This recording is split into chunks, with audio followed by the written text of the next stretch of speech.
Hello दोस्तों, मैं अंकित कुमार स्वागत करता हूं आपके अपने यूट्यूब चैनल कुसम्या स्टडी पॉइंट में। आज की वीडियो में हम लेकर के आए हैं बहुत ही महत्वपूर्ण क्वेश्चन, जो कि यूपीएनएचएम के द्वारा जो एग्जाम हुआ था 4 दिसंबर 2021 को, उसका पूरा का पूरा क्वेश्चन पेपर हम आपके सामने लेकर के आए हैं। जिसमें पहली क्लास में हम मिडवाइफरी से क्वेश्चन लेकर के आए हैं, क्योंकि सेक्शन वाइज इस बार क्वेश्चन पूछे गए थे और हर सब्जेक्ट को कवर किया गया था। इस बार पेपर में हर सेक्शन से क्वेश्चन इस बार पूछे गए थे। तो सबसे पहले हम इधर उधर की बातें ना करके पहला क्वेश्चन है हमारा, the process of formation of the ओवा इज कॉल्ड। ओवा के बनने को क्या कहा जाता है? तो इसको ओजेनेसिस बोलते हैं। और आंसर भी हम वो लेकर के आए हैं जो कि ऑफिशियली रिलीज किए गए थे यूपीएनएचएम के द्वारा।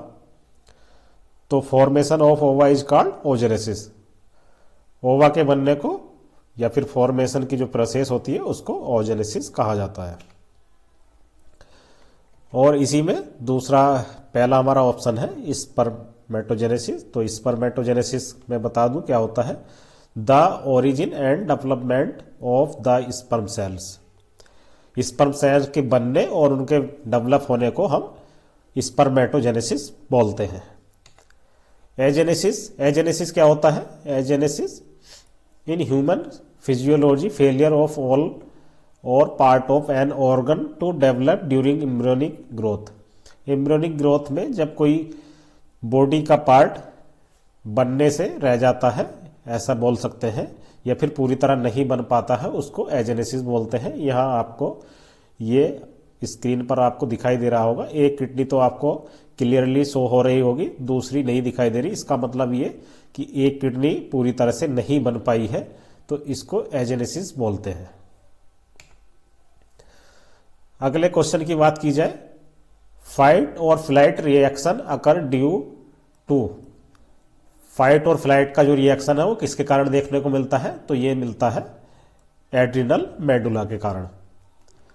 नेक्स्ट क्वेश्चन की बात की जाए, colostrum is sacred for the first. यहां पर दिनों की संख्या पूछी गई है कि कोलेस्ट्रम फर्स्ट कितने डेज तक सैक्रेट होता है? तो ये होता है 2 डेज ऑफ पोस्टपार्टम। पोस्टपार्टम के 2 दिन तक कोलेस्ट्रम सैक्रेट होता है। आगे बढ़ते हैं, अगला प्रश्न है, a pregnant women is admitted to the labour ward with a 6 centimetre cervical dilatation. She is in the first stage of labour with the active phase. यहां पर फेज पूछी गई थी, transit phase, early phase, latent phase. तो वो कौन सी phase में थी? एक्टिव फेज में। नेक्स्ट क्वेश्चन की बात अगर की जाए तो, the highest level of fundal height at 36 weeks of pregnancy is. Fundal height 36 week की प्रेगनेंसी अगर है तो कहां पर होगी? तो इसका राइट आंसर है at the level of xiphoid process. जो 36 वीक की प्रेगनेंसी होती है उसमें लेवल ऑफ जिफॉइड प्रोसेस पर हमारा जो प्रेगनेंसी होती है वो जिफॉइड प्रोसेस पर होती है। यहाँ पर इमेज में आपको सामने स्क्रीन पर शो हो रहा होगा, ये 9 मंथ है और 9 मंथ पे ये जो यहाँ पर मैं मार्क कर देता हूँ, ये जो हमारा है ये जिफॉइड प्रोसेस है। आगे बढ़ते हैं, अगला प्रश्न है, which of the following enzyme curdles milk in infants. कौन सा एंजाइम बच्चों में दूध को जमा देता है? तो ये होता है रेनिन। रेनिन के कारण बच्चों में दूध जम जाता है। और रेनिन का कई बार क्वेश्चन ये भी पूछ लिया जाता है कि रेनिन का दूसरा नाम क्या है? तो रेनिन को काइमोसिन भी कहा जाता है, या फिर rennin also called chymosin. Rennin को ही काइमोसिन कहा जाता है, तो इसमें कंफ्यूज मत होना, कई बार काइमोसिन भी क्वेश्चन पेपर में लिखा हो सकता है।